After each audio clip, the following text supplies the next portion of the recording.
yung mga candidates ba, okay ba? Magaganda, ba? no? Magaganda. Kasi yung title dyan, anong pangalan? Nung ng Q&A na, yung top 15, grabe matatalino lahat. Matatalino talaga. Oo, Parang- walang sablay talaga sa mga sagot nila. So, Walang may sumablay. laban. May laban tayo. oo. Tsaka parang first runner-up dyan, yung kaibigan natin, alaga Meg ni Meg Perez. Perez. Diba? Oo. Congratulations Miss Zambales. din. Oh, Oo, first first runner-up. runner-up. Sayang nga lang wala na sa Pinipining Pilipinas ang world at saka ang universe. Dati So, may ano ganun nila eh. na lang is international. Correct. So, Correct. congratulations po sa lahat ng winners. Congrats! Matagal na namayapa ang aktor na si Rico Yan, pero tila buhay na buhay pa rin ang mga iniwan nitong alaala sa kanyang mga pelikula.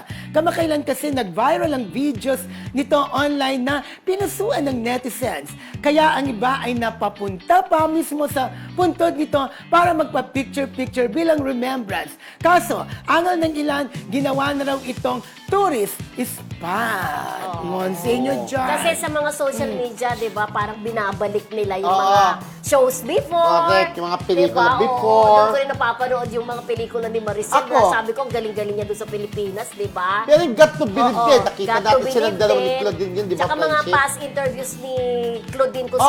saan, kung saan namatay si Rico. Yan, Yes, binabalik, di ba? Binabalik talaga nila. At yung mga netizen natin ay talagang na-amaze. Oo. Kaya nagpupunta doon sa puntod Sa at puntod. nagpapa-picture-picture. Pero ko, wala naman akong makitang masama. Masama. Minsan naman talaga yung mga idols pagka namayapa na Oo. dinadala ng mga panay. So, kung naging tourist spot naman yun, Naging- okay lang yun, di Nagiging, ba? ano pa, kumbaga, nag-curious lang Oh, sila. curious na. Pero Diba? siguro baka mamaya, yung naglilinisan, hindi kaya kalat-kalatan Oo. dahil sa dahil pumupunta. Correct. Diba? Iba kayong family, minsan pag dumadalaw, tapos may mga tao, parang Oo, ganun. pero for sure, nagbibigay sila ng mga bulak na kasi may mga panay pa rin ang Claudine at saka Rico yan, Pero di ba? lilipas din naman yan. Sandali lang naman yun, Pero di ba? napalipas. Kaya gusto nila Yung magbalik pagpunta, ka na. di ba? Oo. Lilipas din naman Totoo, yan. no? Pero kaya dapat sa akin, okay lang yan kung dumalaw man sila ng dumalaw sa puntod ni Rico yan at kung maging ano man siya, Yes. maging tourist spot, okay lang yun, di ba?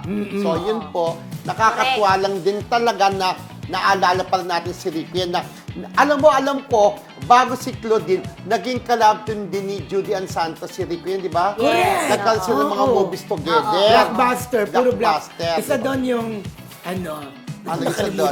Basta alam ko, pero bago naging Ang collab natatandaan din. ko yung kasi pelikula ni Wawi de Guzman at saka ni Opo, sila. Yung muling ibalik ang tamis ng Correct. pag-ibig. Pero si Oo. Wawi de Guzman, Oh. siya yung unang collab team ni Juday. nandun ba si Siya. si Rico yan sa Don't Give Up on Us? Don't give, and Hindi, Papa Piolo P. Pascual yun. Kaya yung nga Judy tinatanong. Ann Okay, Santos. tatanungan niya.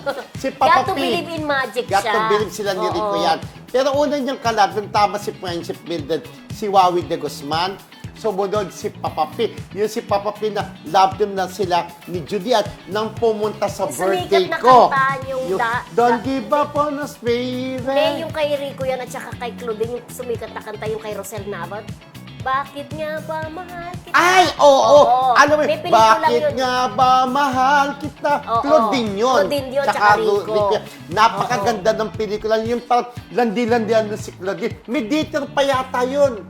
Oo, Mediator Ocampo, tama. Yung pelikula, bakit nga ba mahal kita? Yes. Landi-landian siya doon. Tapos, binidyo na kunwari may ginagawa si Dieter Oo. at saka si Claudine Claudine. para Ay, pinapadala tandang-tanda mo, pinapadala kay Rico yan pumalag doon sa campus na nag-aaral Ay. parang makyon school kaya pag dumarating siya nag-aayos siya ng ano ang ganda ng movie Oo, di ganda ba? ng movie na yun. Tsaka yung kantang yun sumikat Oo. doon talaga. At